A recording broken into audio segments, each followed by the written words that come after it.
Hello welcome back to my channel. ഈ ചാനലിൻ്റെ പേര് അഞ്ജൂസ് ദിബിൻ എന്നാണ്. ഇത് പുതിയതായിട്ട് തുടങ്ങിയിട്ടേ ഉള്ളൂ. അപ്പോൾ ഈ ചാനൽ ആദ്യമായിട്ട് കാണുന്നവരാണെങ്കിൽ സപ്പോർട്ട് ചെയ്യണം. പിന്നെ നിങ്ങൾക്ക് എല്ലാവർക്കും സുഖമല്ലേ? ഇപ്പം ഇവിടെ എല്ലാവരും സുഖമായിട്ടിരിക്കുന്നു.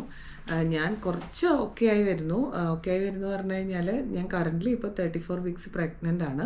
അപ്പോൾ അതിൻ്റെ ഒരു ക്ഷീണവും ആ ഒരു ടയർഡ്നെസ്സൊക്കെ ഉള്ളതുകൊണ്ട് ഞാൻ ഉദ്ദേശിക്കുന്ന പോലെ ഒന്നും മനസ്സിലുണ്ട്, പക്ഷേ പുറത്തേക്ക് ഞാൻ ഉദ്ദേശിക്കുന്ന പോലെ ഒന്നും എനിക്കൊന്നും വീഡിയോ എടുക്കാനും ഒന്നും പറ്റുന്നില്ല. അപ്പോൾ അങ്ങനെ ഇരുന്നപ്പോൾ ഞാൻ വിചാരിച്ചു ഇതിപ്പോൾ ചാനൽ തുടങ്ങിയിട്ട് ഞാനിങ്ങനെ വെറുതെ ഇരുന്നാലും പറ്റില്ലല്ലോ. അപ്പോൾ അങ്ങനെയാണെങ്കിൽ എന്തെങ്കിലുമൊക്കെ ഒരു വീഡിയോ ചെയ്തിടാമെന്ന് വിചാരിച്ചു. ഇപ്പം എന്തെങ്കിലും എന്നല്ല, എന്നുവെച്ചാൽ ഞാൻ കൂടുതലും പ്രിഫർ ചെയ്യുന്ന കാര്യങ്ങളല്ല, എന്നാലും നിങ്ങൾക്ക് ഗുണമുള്ള കാര്യങ്ങൾ ഉദ്ദേശിച്ച് ഞാൻ ചെയ്യുകയാണ്. കാരണം എൻ്റെ ഈ ഒരു ചാനലിൽ ഞാൻ ഉദ്ദേശിക്കുന്ന ലൈഫ് സ്റ്റൈലും ഫിറ്റ്നസ്സിൻ്റെ കാര്യങ്ങളും, പിന്നെ നമ്മൾ എന്തെങ്കിലുമൊക്കെ ഒരു ട്രിപ്പ് പോവുകയാണെങ്കിൽ അല്ലെങ്കിൽ നിങ്ങൾക്ക് വ്ളോഗ് എടുക്കാമെന്നുള്ളതേ ഉള്ളൂ. അപ്പം ഞാൻ ഇങ്ങനെയുള്ളൊരു ഫിസിക്കലി ഇങ്ങനൊരു സിറ്റുവേഷൻ ആയതുകൊണ്ട് നല്ല രീതിയിലൊന്നും മൈൻഡിൽ ഉള്ള പോലെ ഒന്നും ചെയ്യാൻ പറ്റുന്നില്ല.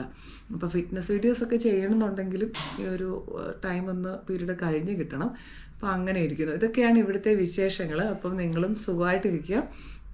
അപ്പം ഞാനിവിടെ നിങ്ങളോട് പറയാൻ ഉദ്ദേശിക്കുന്ന ഒരു കാര്യം എന്ന് പറഞ്ഞു കഴിഞ്ഞാൽ, ഇന്ത്യയിലുള്ളവരോ അല്ല ഇപ്പോൾ എവിടെയാണെങ്കിലും, എസ്പെഷ്യലി നമ്മുടെ കേരളത്തിലുള്ളവർ, നമുക്കറിയാവുന്ന അതായത് UAE വന്ന് വർക്ക് ചെയ്യാൻ വേണ്ടിയിട്ട് താല്പര്യമുള്ളവർ, അവരോടാണ് കേട്ടോ എനിക്ക് പറയാനായിട്ടുള്ളതെന്ന് വെച്ച് കഴിഞ്ഞാൽ, ഇവിടെ വന്ന് നമുക്ക് ജോലി ചെയ്യണം. എസ്പെഷ്യലി ഞാൻ ഉദ്ദേശിക്കുന്ന ടീച്ചർ ഫ്രണ്ട്സാണ്. അപ്പോൾ ഏതെങ്കിലും ടീച്ചേഴ്സായിട്ടുള്ള, അപ്പോൾ ഞാൻ ടീച്ചറായിട്ടാണ് ഇവിടെ വർക്ക് ചെയ്യുന്നത്. അപ്പോൾ എനിക്ക് അതിനെക്കുറിച്ചാണ് കൂടുതലും പറയാനായിട്ട് അറിയുന്നുള്ളൂ.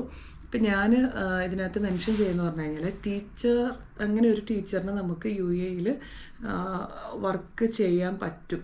അതായത് ഇവിടുത്തെ എല്ലാ റൂൾ പ്രകാരം എല്ലാ രീതിയിലോടും കൂടിയിട്ട് നമുക്ക് ഇവിടെ എങ്ങനെ വർക്ക് ചെയ്യാൻ പറ്റും എന്നുള്ള ഒരു കാര്യമാണ് പറയുന്നത്. അപ്പോൾ നമുക്കിവിടെ വന്നു കഴിഞ്ഞാൽ ഒരു ടീച്ചറിന് എങ്ങനെ അവിടെ നിന്ന് ജോലി മേടിക്കാം, അല്ലെങ്കിൽ ഇവിടെ വന്ന് ജോലി മേടിക്കാം, ഇവിടുത്തെ റൂൾസ് എന്തൊക്കെയാണ്, ഇവിടുത്തെ നമ്മുടെ സർട്ടിഫിക്കറ്റ്സ് എന്തൊക്കെ സബ്മിറ്റ് ചെയ്യണം എന്നാണ് പ്രധാനമായിട്ട് ഞാൻ പറയുന്നത്. അപ്പോൾ മെയിനായിട്ട് നമുക്ക് വേണ്ടതെന്ന് പറഞ്ഞു കഴിഞ്ഞാൽ എഡ് കോഴ്സ് ഉണ്ടായിരിക്കുക എന്നുള്ളൊരു ടീച്ചറാണെങ്കിൽ നമ്മൾ BEd അല്ലെങ്കിൽ MEd നമുക്ക് ബേസിക്കായിട്ട് നമുക്ക് ക്വാളിഫിക്കേഷൻ ഉണ്ടായിരിക്കുക എന്നുള്ളതാണ് പ്രധാനമായിട്ട്. അപ്പോൾ നാട്ടിൽ നിന്ന് നമ്മൾ ഇപ്പോൾ ഏതൊരു സബ്ജക്റ്റ് കഴിഞ്ഞിട്ട് ആ സബ്ജക്റ്റ് പഠിച്ച് ഡിഗ്രി എടുത്തു, നമ്മളല്ലേ PG ചെയ്തു, അതിനുശേഷം നമ്മൾ BEd അല്ലെങ്കിൽ MEd ചെയ്തതിന് ശേഷം നമുക്ക് ഇവിടെ അവർ ചോദിക്കുന്നത് നമ്മൾ BEd മസ്റ്റാണ്. BEd മസ്റ്റ് പ്ലസ് ഇവിടുത്തെ റൂൾസും ഇവിടുത്തെ ലൈസൻസും കാര്യങ്ങളുമാണ്. ഇവിടുത്തെ കുറേ രീതികളുണ്ട്. ആ ഒരു കാര്യങ്ങൾ പേപ്പേഴ്സും നമ്മുടെ കയ്യിൽ ഉണ്ടായിരിക്കണം. അല്ലാതെ നമുക്ക് ഇവിടെ ഒരു സ്കൂളിൽ നമുക്ക് പെട്ടെന്ന് വന്നിട്ട് ജോലി ചെയ്യാനായിട്ട് കഴിയില്ല. അപ്പം ഞാനിവിടെ വന്നതെന്ന് പറഞ്ഞാൽ, ഞാനിപ്പോൾ ഈ കോഴ്സ് നമുക്ക് ടീച്ചറിന് ഇവിടെ എങ്ങനെ വർക്ക് ചെയ്യാം എന്നുള്ളതാണ് ഞാൻ പറയുന്നത്. അപ്പം ഞാനിപ്പോൾ നിലവിൽ എങ്ങനെ ഞാൻ വന്ന സമയം തൊട്ട് എങ്ങനെയാണ് ഒരു ടീച്ചറിന് ഇവിടെ ഒരു ടീച്ചറുടെ സ്കൂളിൽ ഒരു സ്കൂളിൽ ടീച്ചറായിട്ട് വർക്ക് ചെയ്യാൻ വേണ്ടി എന്തൊക്കെ കാര്യങ്ങളാണ് ഫേസ് ചെയ്യേണ്ടി വരുന്നതെന്നാണ് ഞാൻ പറയുന്നത്. അപ്പം നമ്മൾ ആദ്യം ഇവിടെ കയറി വരുന്നത് എങ്ങനെയാണ്, അല്ലെങ്കിൽ അതിനെക്കുറിച്ചെല്ലാം ഞാൻ മറ്റൊരു വീഡിയോ ചെയ്യാം. ഇപ്പം ഞാൻ പറയുന്നത് ഒരു ടീച്ചർ ഇവിടെ വന്നു കഴിഞ്ഞാൽ ചെയ്യേണ്ട കാര്യങ്ങളാണ്. അപ്പോൾ അതിനകത്ത് ആദ്യം ചെയ്യേണ്ടതെന്ന് പറഞ്ഞു കഴിഞ്ഞാൽ, ടീച്ചർ ഇവിടെ വന്നതിന് ശേഷം നമുക്ക് ഫസ്റ്റായിട്ട് വേണ്ടതെന്ന് പറഞ്ഞു കഴിഞ്ഞാൽ നമ്മുടെ സർട്ടിഫിക്കറ്റ്സ് എല്ലാം പ്രോപ്പറായിരിക്കണം. അതായത് 10th +2 ഡിഗ്രി ഉണ്ടെങ്കിൽ ഡിഗ്രി വേണം, PG വേണം. അല്ല PG ഇല്ലെങ്കിൽ ഡിഗ്രി മാത്രം ഉള്ളെങ്കിലും നമുക്ക് ടീച്ചറായിട്ട് വർക്ക് ചെയ്യണമെങ്കിൽ BEd കോഴ്സ് നമുക്ക് വേണം. അപ്പോൾ ഇത്രയും സർട്ടിഫിക്കറ്റ്സ് നമുക്ക് ഉണ്ടായിരിക്കുക എന്നുള്ളതാണ് ഏറ്റവും പരമപ്രധാനമായ കാര്യം. അത് നമ്മുടെ കയ്യിലുണ്ടായിരിക്കുക. അതിനുശേഷം നമ്മളിപ്പോൾ ഒരു നല്ലൊരു CV തയ്യാറാക്കി നമ്മളൊരു സ്കൂളിൽ ജോയിൻ ചെയ്യാൻ വേണ്ടിയിട്ട് പോകണമെന്നുണ്ടെങ്കിൽ നമുക്ക് CV കൊടുക്കണം. ആ ഇൻ്റർവ്യൂവിന് നമ്മളെ വിളിക്കണം. അപ്പം നമ്മൾ ഇൻ്റർവ്യൂ അറ്റൻഡ് ചെയ്യണം. ഇതിനൊക്കെ നല്ലൊരു CV അപ്ഡേറ്റ് ആയിട്ട് നമ്മൾ ചെയ്യാമെന്നുള്ളതാണ്. ആ CV നമ്മൾ കൊണ്ട് കരിക്കുലം കിറ്റ് കൊടുക്കുക.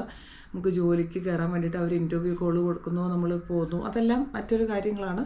അപ്പം ജോലി കിട്ടിയതിന് ശേഷം നമ്മുടെ കയ്യിൽ ഒരു ടീച്ചറായിട്ട് എങ്ങനെ വർക്ക് ചെയ്യാം എന്നുള്ളതാണ്. അപ്പം നമുക്ക് മറ്റൊരു രീതിയിലും പ്രോബ്ലം വരാൻ പാടില്ല. ആ ഒരു സേഫ്റ്റിയാണ് പറഞ്ഞു വരുന്നത്. അപ്പം നമുക്ക് ഇവിടെ ഒരു ടീച്ചറിന് അത്യാവശ്യം വേണ്ടതെന്ന് പറഞ്ഞാൽ ജെനുവിനിറ്റി സർട്ടിഫിക്കറ്റാണ് നമുക്ക് ആദ്യം വേണ്ടത്. അതായത് ഇവിടുത്തെ മിനിസ്ട്രി, ഇവിടുത്തെ MOE, നമ്മുടെ നാട്ടിൽ നമ്മൾ പഠിച്ച കോളേജ് ജെനുവനാണോ, നമ്മൾ പഠിച്ച കോഴ്സ് ജെനുവനാണോ, കോളേജ് നിലവിൽ അവിടെ ഉണ്ടോ, അങ്ങനെ യൂണിവേഴ്സിറ്റി ഉണ്ടോ, ഇതെല്ലാം ചെക്ക് ചെയ്യുന്ന ഒന്നാണ് ജെനുവിനിറ്റി സർട്ടിഫിക്കറ്റ് എന്ന് പറയുന്നത്. അപ്പം നമ്മൾ നാട്ടിൽ നിന്ന് വരുമ്പോഴേ ജെനുവിനിറ്റി സർട്ടിഫിക്കറ്റ് എടുക്കുക. അതല്ലെങ്കിൽ ഇപ്പം നിങ്ങൾക്ക് അറിയില്ല എന്നുണ്ടെങ്കിൽ ഇവിടെ വന്നതിന് ശേഷം നമുക്ക് ഇവിടുത്തെ ദുബായ് കൗൺസിൽ വഴി നാട്ടിലേക്ക് ജെനുവിനിറ്റി സർട്ടിഫിക്കറ്റിന് വേണ്ടിയിട്ട് നമ്മൾ ഏത് യൂണിവേഴ്സിറ്റിയിൽ നിന്നാണോ നമ്മൾ ഡിഗ്രി ചെയ്തിറങ്ങിയത് ആ യൂണിവേഴ്സിറ്റിയിലേക്ക് നമ്മൾ ചെയ്ത കോഴ്സിൻ്റെ പ്രധാനമായിട്ട് നമ്മുടെ കോഴ്സിൻ്റെ പേര് വെച്ച് ജെനുവിനിറ്റി സർട്ടിഫിക്കറ്റിന് നമുക്ക് അപ്ലൈ ചെയ്യാം. ആ അപ്ലൈ ചെയ്തതിന് ശേഷം 1 അല്ലെങ്കിൽ 2 മാസം കൊണ്ട് നമുക്കത് തിരിച്ചു വരും. അതിനകത്തുള്ള ഒരു മെയിൻ പോയിന്റ് എന്ന് പറഞ്ഞു കഴിഞ്ഞാൽ അവരതിനകത്ത് മെൻഷൻ ചെയ്യുന്നത് ഇന്ന ഒരാൾ ഇങ്ങനെ നമ്മുടെ പേര്, ഈ കുട്ടി അല്ലെ ഈ സ്റ്റുഡൻറ്റ് ഇവിടെ ഇന്ന കോഴ്സ് എടുത്തിരുന്നു, ഇത്ര നാളാണ് പഠിച്ചത്, ഇതായിരുന്നു സിലബസ്, ഇതാണ് സബ്ജക്റ്റ് എന്നാണ് അതിനകത്ത് മെയിനായിട്ട് മെൻഷൻ ചെയ്യുന്നത്, ലെറ്ററിൽ മെൻഷൻ ചെയ്യുന്നത്. അപ്പോൾ ആ ലെറ്റർ നമ്മൾ കളക്ട് ചെയ്ത് വെച്ചിട്ട് ആ ലെറ്ററും നമ്മൾ പഠിച്ച സർട്ടിഫിക്കറ്റ്സും കൂടിയിട്ട് നമുക്ക് ഒരുമിച്ച് എടുത്ത് വെച്ചതിന് ശേഷം ഇവിടുത്തെ മിനിസ്ട്രിയിൽ നമ്മൾ ഈക്വലൻസിക്ക് വേണ്ടിയിട്ട് അപ്ലൈ ചെയ്യണം. അപ്പോൾ ഈക്വലൻസി അപ്ലൈ ചെയ്യണമെങ്കിലായിട്ട് അതിന് കുറേ പ്രൊസീജിയറുണ്ട്. വേറൊന്നുമല്ല, ഇവിടുത്തെ മിനിസ്ട്രി പോയിട്ട് നമ്മുടെ കയ്യിലുള്ള ജെനുവിനിറ്റി സർട്ടിഫിക്കറ്റ്സും നമ്മുടെ കയ്യിലുള്ള ഡിഗ്രി സർട്ടിഫിക്കറ്റ്സും കൂടി പിന്നെ നമ്മൾ കുറച്ച് ഫീസൊക്കെ നമ്മൾ പേ ചെയ്യണം. അതായത് ഇത് അപ്ലൈ ചെയ്യാൻ വേണ്ടിയിട്ട് ഈക്വലൻസിക്ക് അപ്ലൈ ചെയ്യാൻ വേണ്ടിയിട്ട്. അതായത് ഈക്വലൻസി നമ്മുടെ കയ്യിലില്ല, ഈക്വലൻസി കിട്ടാൻ വേണ്ടി. ഈക്വലൻസി എന്ന് പറഞ്ഞില്ലല്ലോ. ഈക്വലൻസി എന്ന് പറഞ്ഞാൽ നമ്മൾ നാട്ടിൽ പഠിച്ച ഡിഗ്രിയും ഇവിടുത്തെ ഡിഗ്രിയുമായിട്ട് 2 കോഴ്സും, അതായത് അവരും ഇവരും പറയുന്ന ആ കോഴ്സ്, ആ സിലബസ് എന്നാണ് പറയുക, ആ ഒരു കോഴ്സ് ഈക്വലൻ്റ് ആണെന്ന് അവർക്ക് പ്രൂവ് ചെയ്യാൻ വേണ്ടിയിട്ട് അവർ നടത്തുന്ന ഒരു പ്രൊസീജിയറാണിത്. അപ്പോൾ നമ്മൾ അതിന് വേണ്ടിയിട്ട് ഈക്വലൻസി ലഭിക്കാനായിട്ട് ഈ ജെനുവിനിറ്റി സർട്ടിഫിക്കറ്റ്സും നമ്മുടെ കയ്യിലുള്ള സർട്ടിഫിക്കറ്റ്സിൻ്റെ എവിഡൻസും വെച്ചിട്ട് നമ്മൾ അപ്ലൈ ചെയ്യാണ്. അങ്ങനെ അപ്ലൈ ചെയ്ത് കുറച്ച് എല്ലാവരും കാര്യങ്ങളൊക്കെ അടയ്ക്കണം. അതെല്ലാം ചെയ്ത് ഫീസെല്ലാം കൊടുത്ത് നമ്മൾ അപ്ലൈ ചെയ്തതിന് ശേഷം നമുക്ക് ട്രാക്ക് ചെയ്യാം അവരെന്താണ് പ്രോസസ്സ് ചെയ്തുകൊണ്ടിരിക്കുന്നത്. മിനിസ്റ്റർ നമുക്ക് വിളിച്ച് ചോദിച്ചും മെസ്സേജ് ചെയ്തൊക്കെ നമുക്ക് ട്രാക്ക് ചെയ്യാം. അപ്പോൾ ഈ അപ്ലൈ ചെയ്തതിന് ശേഷം എല്ലാം നമ്മുടെ 10th-ൻ്റെയും +2-ൻ്റെയും ഡിഗ്രിയുടെയും എന്താണ് ഏത് കോഴ്സാണ് എടുത്തത് അതിൻ്റെ എല്ലാം അവർ ട്രാക്ക് ചെയ്തുകൊണ്ടിരിക്കും. ട്രാക്കല്ല, അവർ പ്രോസസ്സ് ചെയ്തുകൊണ്ടിരിക്കും. അപ്പോൾ ആ പ്രോസസ്സ് ചെയ്യുന്ന സമയത്ത് എന്തെങ്കിലും മിസ്റ്റേക്ക് വരാൻ ചാൻസ് ഇല്ല. കാരണം നമ്മുടെ നാട്ടിലുള്ള എഡ്യൂക്കേഷൻ വെച്ചിട്ടെല്ലാം സെയിമാണ്, ഇവിടുത്തെ ഇത് സെയിമാണ്, അതിനകത്ത് പ്രശ്നമൊന്നും വരത്തില്ല. അപ്പോൾ ഡിലേ വരാൻ ചാൻസ് ഉണ്ടോ, ഒന്നെങ്കിൽ ഇവിടുത്തെ കാര്യങ്ങളൊക്കെ വെച്ചിട്ട് കുറച്ച് ഡിലേ വരാൻ ചാൻസ് ഉണ്ട്, അതേ ഉള്ളൂ. എന്ന് കരുതി ഒത്തിരി ഡിലേ വരില്ല. നമ്മുടെ കറക്റ്റ് പേപ്പറും കാര്യങ്ങളും എല്ലാം ആണെങ്കിലും എല്ലാം പെർഫെക്റ്റ് ആയിരിക്കും. എന്നാലും എല്ലാം നമ്മൾ കൊടുക്കുന്ന പേപ്പേഴ്സ് കറക്റ്റ് ആയിരിക്കണം. ജെനുവിനിറ്റി സർട്ടിഫിക്കറ്റ് ഉണ്ടായിരിക്കണം, നമ്മൾ പഠിച്ച എല്ലാ സബ്ജക്റ്റിൻ്റെയും സർട്ടിഫിക്കറ്റ്സിൻ്റെ കോപ്പി ഉണ്ടായിരിക്കണം, നമ്മുടെ എമിറേറ്റ്സ് ID, നമ്മളിവിടെ വന്നിട്ട് എമിറേറ്റ്സ് ID എടുക്കുന്ന എമിറേറ്റ്സ് IDൻ്റെ കോപ്പി ഉണ്ടായിരിക്കണം, പാസ്പോർട്ടിൻ്റെ കോപ്പി ഉണ്ടായിരിക്കണം. പിന്നെ നമ്മൾ ഏത് കൊല്ലമാണ്, അതാണ് ഇവിടുത്തെ മുനിസിപ്പാലിറ്റി എന്ന് വെച്ചാൽ നമ്മുടെ നാട്ടിലത്തെ പഞ്ചായത്ത് എന്നൊക്കെ പറയുന്ന പോലെ ഇവിടുത്തെ മുനിസിപ്പാലിറ്റിയും ഇവിടെ കുറേ പഞ്ചായത്തും അങ്ങനത്തെ കുറേ കാര്യങ്ങളൊക്കെ ഉണ്ട്. അപ്പോൾ മിനിസ്റ്റർ ഓഫ് ഫോറിൻ അഫയേഴ്സ് അങ്ങനത്തെ കുറേ സീലും കാര്യങ്ങളൊക്കെ വെക്കേണ്ടത്. ഞാൻ വേറൊരു വീഡിയോ അതിനെപ്പറ്റി ചെയ്യാം. അതായത് നമ്മുടെ സർട്ടിഫിക്കറ്റ്സ് എല്ലാം ഇവിടുത്തെ മിനിസ്ട്രിയിൽ കുറേ സീൽ ചെയ്യേണ്ട കാര്യങ്ങളൊക്കെ ഉണ്ട്. അത് ഞാൻ പിന്നീട് എടുക്കാം. അത് വലിയൊരു കാര്യം തന്നെയാണ്. അപ്പോൾ അതെല്ലാം സീലുണ്ടായിരിക്കണം. അതാണ് ഇമ്പോർട്ടൻ്റ് ആയിട്ട് വേണ്ടത്. ഇപ്പോൾ ഞാനത് ചിന്തിച്ചില്ലായിരുന്നു കേട്ടോ. എന്നാൽ ഞാൻ പറഞ്ഞു പോവാം. നമ്മളിവിടെ വന്ന ആദ്യം തന്നെ നമ്മുടെ സർട്ടിഫിക്കറ്റ്സ് എല്ലാം മിനിസ്ട്രി ഓഫ് ഫോറിൻ അഫയേഴ്സിൽ സീൽ ചെയ്തിരിക്കണം. അത് മസ്റ്റാണ്. അതിന് ശേഷമാണ് നമ്മളിതൊക്കെ ചെയ്യുന്നത് കേട്ടോ. അപ്പോൾ ഞാൻ വിട്ടുപോയതാണ്. അപ്പോൾ ഇതെല്ലാം ഇതിന് ശേഷം മാത്രമേ നമ്മൾ ജെനുവിനിറ്റിക്ക് നമ്മൾ ഈക്വലൻസിക്ക് അപ്ലൈ ചെയ്യുന്നുള്ളൂ. അപ്പോൾ ഇങ്ങനെയുള്ള കാര്യങ്ങളൊക്കെയാണ് അവർ ഏറ്റവും കൂടുതൽ ശ്രദ്ധിക്കുന്നത്. സീലുണ്ടായിരിക്കുക മസ്റ്റായിട്ട്, ഞാൻ പറയേണ്ട കാര്യം കേട്ടോ, സീലുണ്ടായിരിക്കുക. പിന്നെ നമ്മുടെ സർട്ടിഫിക്കറ്റ്സ് ഒക്കെ പ്രോപ്പറായിരിക്കുക.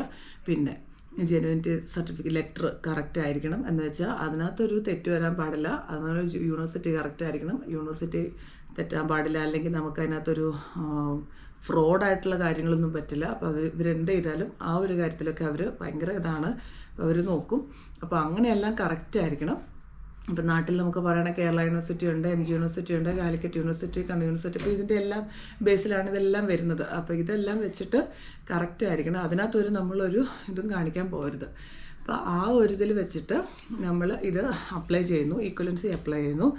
2-3 മാസത്തിനുള്ളിൽ ഇവർ ഈക്വലൻസി നമുക്ക് തരും. എന്ന് വെച്ച് കഴിഞ്ഞാൽ നമുക്ക് നമ്മുടെ സർട്ടിഫിക്കറ്റ്സ് എല്ലാം അപ്രൂവ്ഡ് ആണ്, നമുക്ക് ഈക്വലൻ്റ് ആണെന്ന് എന്നുള്ള ഒരു അപ്രൂവ്ഡ് ആയിട്ടുള്ള ഒരു സർട്ടിഫിക്കറ്റ് നമുക്ക് ഇവർ മെയിൽ ചെയ്ത് തരും.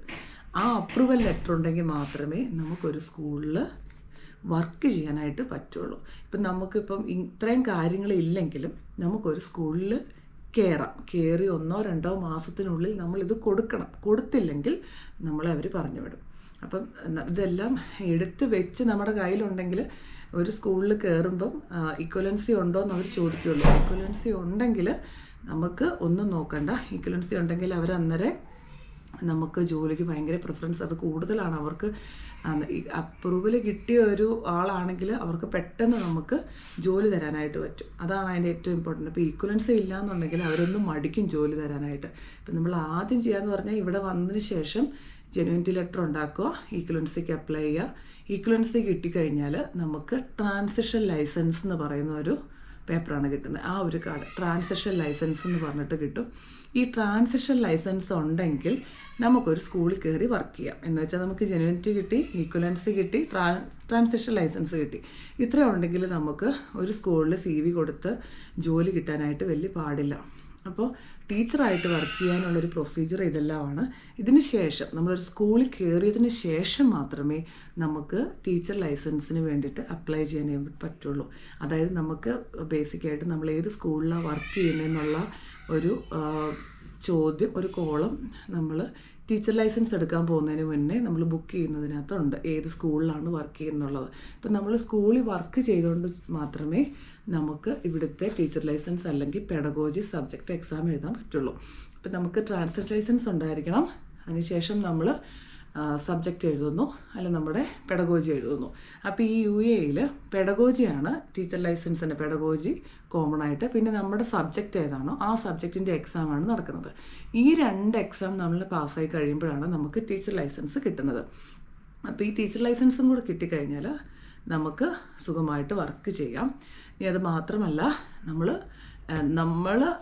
നാട്ടിലത്തെ പോലെയുള്ള ഒരു രീതിയല്ല ഇവിടെ. ആ കാര്യങ്ങളൊക്കെ ഞാൻ പിന്നീട് വേറൊരു ദിവസം മറ്റൊരു വീഡിയോ ചെയ്യുന്നുണ്ട്. അപ്പോൾ നിങ്ങൾക്ക് മനസ്സിലാവും എങ്ങനെയാണ് നാട്ടിലത്തെ കൾച്ചറിൻ്റെ രീതി. നമ്മളിവിടെ വർക്ക് ചെയ്യുന്നത് എക്സ്പീരിയൻസും രണ്ടും രാപകൽ വ്യത്യാസമുണ്ട്. അതാണ് ഇവിടെ ഏറ്റവും കൂടുതൽ അവർ കയറുമ്പോഴേ എക്സ്പീരിയൻസ് ഉണ്ടോ അല്ലെങ്കിൽ നമ്മൾ എവിടെയെങ്കിലും വർക്ക് ചെയ്തിട്ടുണ്ടോ, UAE എക്സ്പീരിയൻസ് ഉണ്ടോ എന്ന് അവർ ആദ്യം ചോദിക്കും. കാരണം നാട്ടിലത്തെ എക്സ്പീരിയൻസും ഇവിടുത്തെ എക്സ്പീരിയൻസും ഒരുപാട് വ്യത്യാസമുണ്ട്.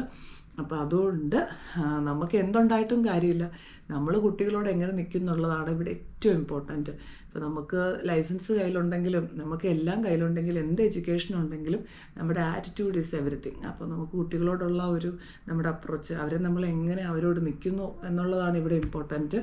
അപ്പോൾ അതിനകത്ത് എന്തെങ്കിലും ഒരു മാറ്റം വന്നു കഴിഞ്ഞാൽ ടെർമിനേഷൻ എടുത്ത് കൈത്തരുള്ളൂ. അപ്പോൾ അതുകൊണ്ട് ഇങ്ങനെയുള്ള കുറേ കാര്യങ്ങളാണ് ശ്രദ്ധിക്കേണ്ടത്. പിന്നെ സബ്ജക്റ്റ് വരുമ്പോൾ അതിനകത്ത് BEd വരും, സ്പോർട്സിന്. ഇപ്പം ഞാനൊരു സ്പോർട്സിൻ്റെ ടീച്ചറാണ്. അപ്പോൾ ഞാൻ ചെയ്തെന്ന് പറഞ്ഞാൽ BPEd MPEd ആണ്. BA BPEd MPEd. അപ്പോൾ അതിന് എഡ് കോഴ്സാണ് ഇത് തന്നെ. ഇപ്പോൾ BPEd എന്ന് വരുമ്പോൾ സ്പോർട്സിൻ്റെ ഇതാണ്, BEd വരുമ്പോൾ സബ്ജക്റ്റാണ്. അപ്പോൾ ഇത് നമുക്ക് ടീച്ചേഴ്സിന് അറിയാം. അപ്പം ഇനി പഠിക്കാൻ ആഗ്രഹിക്കുന്നവരും അതിന് ഞാൻ വേറൊരു വീഡിയോ എടുക്കുന്നുണ്ട് കേട്ടോ. അതായത് നമുക്ക് എങ്ങനെ ഒരു ജോലി, നമുക്ക് ഡിഗ്രി കഴിഞ്ഞിരിക്കുകയാണ്, അല്ല നമുക്കൊരു സബ്ജക്റ്റ് കയ്യിലുണ്ട്, പക്ഷേ നമുക്കൊരു ജോലി വേണം, അതിനിനി എന്താ ചെയ്യേണ്ടത് അങ്ങനെ അറിയത്തില്ല. ഞാൻ പുതിയൊരു വീഡിയോ ഇടാം. അപ്പോൾ നമുക്ക് ഒത്തിരി ഹെൽപ്പ് ചെയ്യും. അപ്പോൾ ഇന്ന് ഞാൻ പറഞ്ഞത് ഒരു ടീച്ചറിന് എങ്ങനെ UAE വർക്ക് ചെയ്യാം എന്നുള്ള കാര്യങ്ങളാണ് ഞാൻ പറയുന്നത്. അപ്പോൾ ഇത് നിങ്ങൾക്ക് മനസ്സിലായെന്ന് വിശ്വസിക്കുന്നു. മറ്റൊന്നും കൂടുതലായിട്ട് പറയാനില്ല. ഇവിടെ എങ്ങനെയെങ്കിലും കയറി വരിക എന്നേ ഉള്ളൂ. വന്നു കഴിഞ്ഞാൽ ഇങ്ങനെയുള്ള പ്രൊസീജിയേഴ്സ് ഉണ്ട്. ഇതെല്ലാം പൂർത്തിയായതിനു ശേഷം മാത്രമേ ഒരു സ്കൂളിൽ CV കൊടുത്ത് വർക്ക് ചെയ്യാനായിട്ട് നമുക്ക് പറ്റുള്ളൂ. അപ്പം നമ്മളിപ്പോൾ ഒന്നുമില്ലാതെ വന്ന് ചിലപ്പം ചില സ്കൂളിൽ നമ്മുടെ സബ്ജക്റ്റിൻ്റെ പ്രയോറിറ്റീസ് വെച്ചിട്ട് നമുക്ക് കിട്ടാൻ ചാൻസ് ഉണ്ടെങ്കിലും 1-2 മാസത്തിൽ കൂടുതൽ നമുക്ക് ആ സ്കൂളിൽ നിൽക്കാൻ പറ്റില്ല. അവർ ചോദിച്ചുകൊണ്ടിരിക്കും ട്രാൻസാക്ഷൻ ലൈസൻസ് ആയോ, ഈക്വലൻസി ആയോ, ജെന്യുവിനിറ്റി കിട്ടിയോ, ലൈസൻസ് എടുക്കുന്നില്ലേ, ആ ഒരു ഇതിലേക്ക് നമ്മുടെ ഇത് മാറിക്കൊണ്ടിരിക്കും. അപ്പോൾ നമുക്ക് കോൺസെൻട്രേറ്റ് ചെയ്യാൻ പറ്റിയെന്ന് വരില്ല. അപ്പോൾ അങ്ങനെ ഒരുപാട് കാര്യങ്ങളുണ്ട്. അപ്പോൾ മിനിസ്ട്രിയിൽ നിന്ന് ചെക്കിങ് ഉണ്ട്, ഇൻസ്പെക്ഷൻ നടക്കുന്നുണ്ട്. അപ്പോൾ ഇതെല്ലാം ഒരു സ്കൂളിൽ ഇങ്ങനെ പ്രൊസീജിയർ നടന്നുകൊണ്ടിരിക്കുകയാണ്. അപ്പോൾ അവർക്ക് അവരോട് ആൻസർ ചെയ്തേ പറ്റുള്ളൂ, ആരോട്, മിനിസ്ട്രിയോട്. അപ്പം നമ്മുടെ ടീച്ചേഴ്സ് 100% ഹൈ ക്വാളിറ്റി ടീച്ചേഴ്സ് ആയിരിക്കണം എന്നാണ് ഇവിടുത്തെ ഒരു റൂള്. അപ്പോൾ ഇവിടുത്തെ എന്നല്ല, നമുക്ക് എല്ലായിടത്തും അങ്ങനെയാണല്ലോ. അപ്പോൾ അത് നമുക്ക് അതിൻ്റെ എവിഡൻസ് അവർക്ക് കാണിച്ചേ പറ്റുള്ളൂ. ഇപ്പം അപ്രൂവൽ കിട്ടിയ ഒരു ടീച്ചറിൻ്റെ ആ ഒരു പ്രൊഫൈൽ അവർക്ക് കാണിച്ചേ പറ്റുള്ളൂ. അപ്പോൾ നമ്മളത് ഇല്ലാതെ ഒരു സ്കൂളിൽ ചെന്ന് കയറാനായിട്ട് പറ്റില്ല. ഇതാണ് ഇവിടെ മെയിനായിട്ട് വേണ്ടത്. ഇതാണ്. ഇനി പുതിയ ഇത് വരിക എന്ന് പറഞ്ഞു കഴിഞ്ഞാൽ IELTS ആണ്. IELTS നമുക്കിവിടെ കാണിക്കണം. IELTS കാണിക്കണമെന്ന് മാത്രമല്ല, IELTSൽ അക്കാദമിക്കാണ് കാണിക്കേണ്ടത്, ജനറൽ പറ്റില്ല. IELTS അക്കാദമിക്ക് കാണിക്കണം. ഇനി ഇവിടെ ഒരു മിനിസ്ട്രിയിൽ, അതായത് മിനിസ്ട്രിയിൽ, അതെന്ന് വെച്ചാൽ ഗവൺമെൻറ്റിൽ കയറാനാണെങ്കിൽ നമുക്ക് IELTS കാണിക്കണം, ടീച്ചർ ലൈസൻസ് ഉണ്ടായിരിക്കണം. ഇതെല്ലാം ഇതിൻ്റെ പ്രൊസീജിയർ. ഇതൊക്കെയാണ് ഇന്ന് ഞാൻ നിങ്ങളോട് പറയാനായിട്ട് ഉദ്ദേശിച്ചത്.